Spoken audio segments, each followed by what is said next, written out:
What's good, y'all? We back at it again with another reaction video. Today we are covering How Cats Broke the Game by TierZoo. Now, fun fact, when I was young, I was into animals.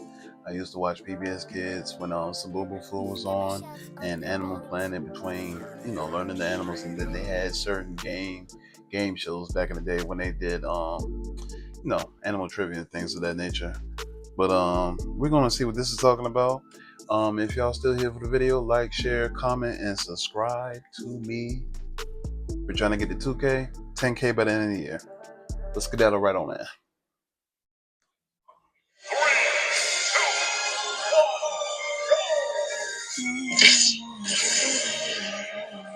I miss Smash Bros, bro. They should have just updated the game.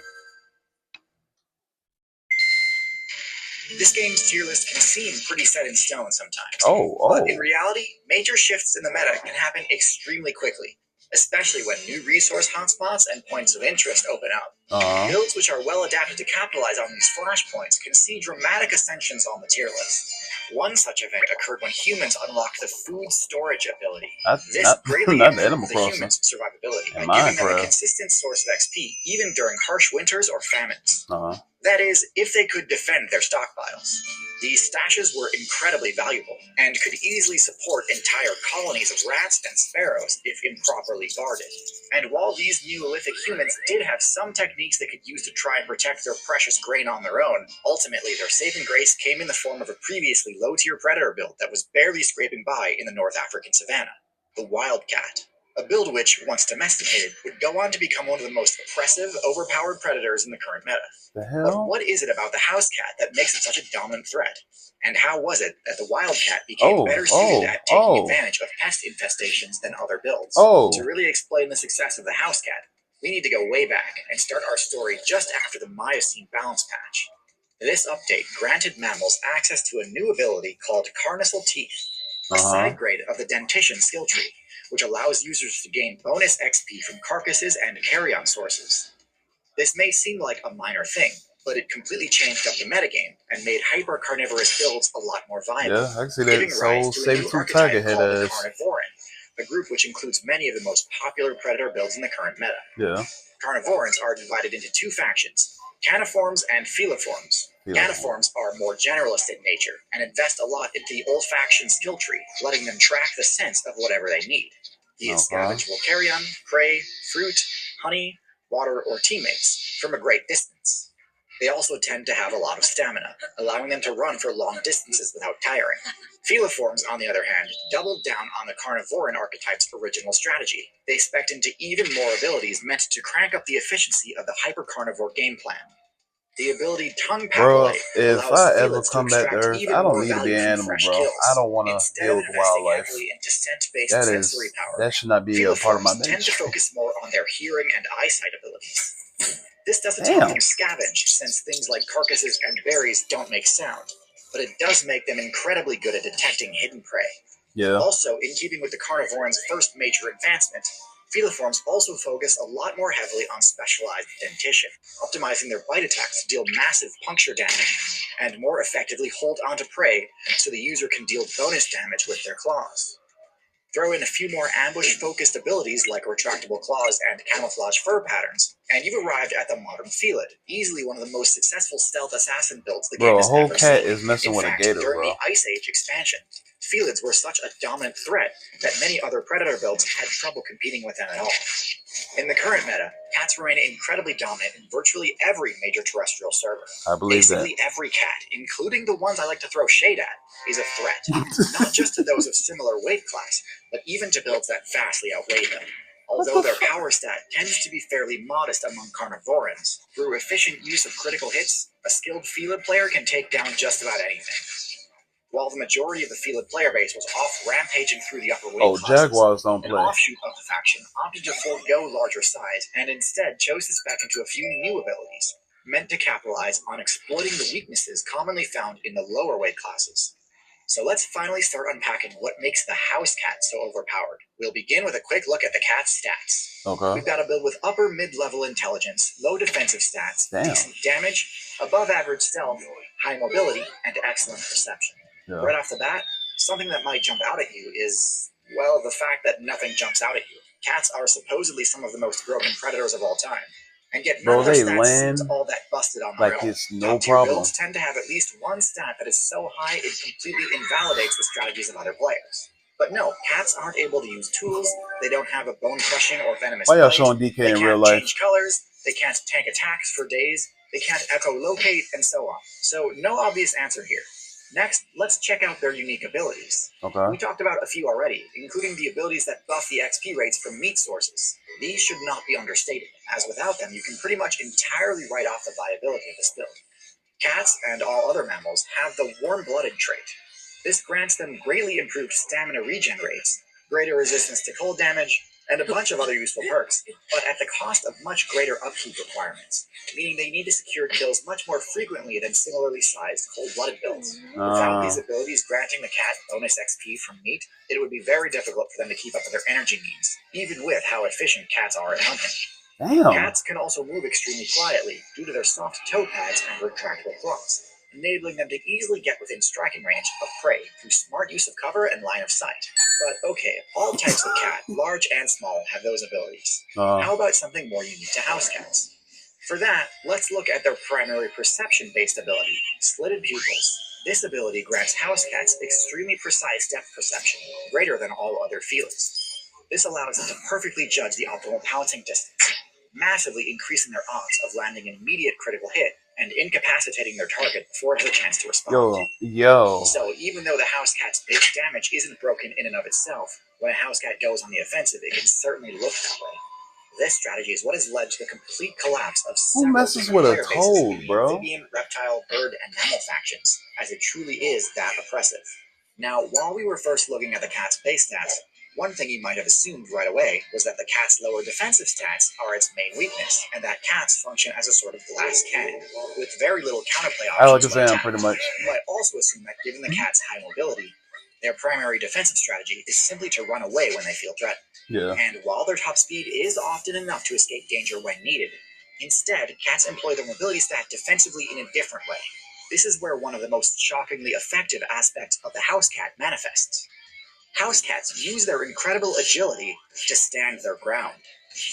Bro. Agility and quick reflexes are usually used to dodge attacks, but cats instead actually use the reflexes to deflect them. Because their incredible depth perception grants them such high accuracy on their attacks, they can use their claw swipe attack to actually block incoming strikes. This is surprisingly consistent and works on a lot more attacks than you might think. Now, obviously, this is a high-skill, high-reward strategy. Missing a parry can result in serious damage, but if you get good enough at this, you can ward off attacks from just about anything, and potentially even open up opportunities for counterattacks. Put all this together, you come to understand what a house cat truly is. A house cat is what you get when you fuse the deadliness of a snake with the energy of a mammal. But why does this playstyle make for such a good partnership with human players? Compared to dogs, they seem like they'd be much less useful party members. Humans broke the game and became the top-tier build by using coordinated team strategies and tool use in order to utterly trivialize their matchup versus large mammals. Dogs easily slot right into this game plan, as they can help track and chase down large prey, and also sniff out any potential ambush predators that could disrupt and punish this strategy. When a successful kill is made, dogs and humans naturally split the reward and both benefit. Dogs are also great defensively, as they can keep watch at camp and alert party members of approaching enemies. Cats are generally pretty useless. Sorry, if I see a bear in my backyard, it's time to go. Required to chase down prey over long distances. Can't square off head-to-head with those builds anyway, and aren't nearly as reliable for early enemy alerts. The kills the cat makes can't realistically be shared with humans either. It wasn't until humanity unlocked the agriculture ability that the player base began to notice additional vulnerabilities they didn't need to care about before. Vulnerabilities that dogs couldn't really help with. When operating off of a hunter-gatherer strategy, humans could basically ignore all builds in the low weight class. Rats and birds were no threat to humans, and also not worth the effort to take down. So it makes sense for them to just focus on larger quarries. However, when the focus shifts to farming and food storage, those same builds humans were ignoring before suddenly became one of their biggest threats. Having a granary raided and its food reserves destroyed could easily wipe out. That is true. Like all those small animals taking out, like shoot, got birds in the backyard right now trying to take whatever the fruits and vegetables in the backyard. To fill that role. They cannot climb or fit into small spaces and aren't stealthy enough to catch the trickier pests. Cats, on the other hand, are truly excellent at this task and come with other benefits as well. Yeah. Many of them require very little upkeep. Although they are social builds, they hunt alone, so they don't require any direction or attention from their human party members in order to accomplish their tasks. I'm sorry. It will Since forever humans be don't funny have to any me. need for rat or bird carcasses, the fact that cats don't usually share their kills is actually a benefit rather than a drawback. The only thing cats really require from humans is to share in the shelters they construct. In the wilderness, cats typically use burrows, hollow stumps, or caves as their home bases. But these are vulnerable to attacks. Human settlements are significantly safer. Speaking of safety, even though cats are extremely lethal hunters, they pose very little danger to humans. This is a huge advantage over snakes, which theoretically could ally with humans to serve the same purpose, but in practice are far too dangerous to risk keeping around. The fact that cats are warm-blooded and therefore need to eat more frequently than snakes is also a benefit rather than a drawback for humans, since it means they need to stay on task and keep the guard up. So, while it is common to see players debate which build makes for the better addition to a human player's party, the correct answer is actually both.